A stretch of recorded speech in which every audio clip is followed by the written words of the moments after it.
তাহসান খান মানে অন্যরকম অন্য কিছু। তিনি যাই করেন না কেন সবকিছু যেন খবর হয়ে যায়।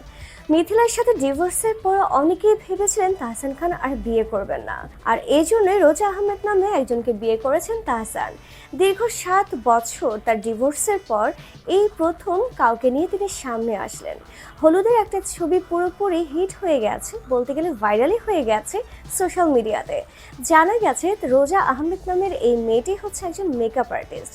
আমরা যারা অনেকেই আছি মেকআপ আর্টিস্ট বলতে অনেকে অনেক কিছু ভেবে নিই, তিনি কিন্তু যেন তেনভাবে মেকআপ আর্টিস্ট নন।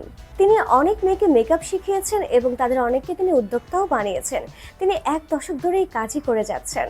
তিনি আমেরিকাতে পড়াশোনা করেছেন।